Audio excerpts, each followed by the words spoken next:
Friends 2 kilo sambar powder வந்து order வந்திருக்கு. So அந்த மாதிரி வீட்டிலே இந்த மாதிரி மிளகாலாம் காய வச்சுட்டு வறுத்து வந்து பண்ணிகிட்ருக்கோம். அதே மாதிரி தனியாவை பாருங்கள், தனியாவோட நிறைய ஐட்டம்ஸ் மிக்ஸாக இருக்குது. பெருங்காயம், அரிசி, கடலைப்பருப்பு, உளுத்தம்பருப்பு, மூக்கடலை, வேர்க்கடலை அப்படின்ட்டு.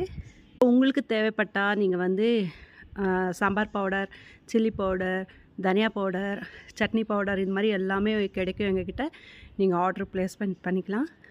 இது மட்டும் இல்லாமல் ஊறுகாய் ஐட்டம்ஸ், எந்த மாதிரி ஊறுகாய் கேட்குறீங்களோ அதுக்கேற்ற மாதிரி ஊறுகாய் வந்து நாங்கள் ரெடி பண்ணி உங்களுக்கு வந்து பார்சல் அமுச்சு விட்ருவோம். ஸோ உங்களுக்கு இதெல்லாம் வேணும்னா என்னோடய நம்பர் நோட் பண்ணிக்கோங்க. 9360118467 இந்த நம்பருக்கு காண்டாக்ட் பண்ணி உங்களோட டவுட்ஸ் எல்லாமே கிளியர் பண்ணிக்கோங்க. தேங்க்யூ ஃபார் வாட்சிங் மை வீடியோ.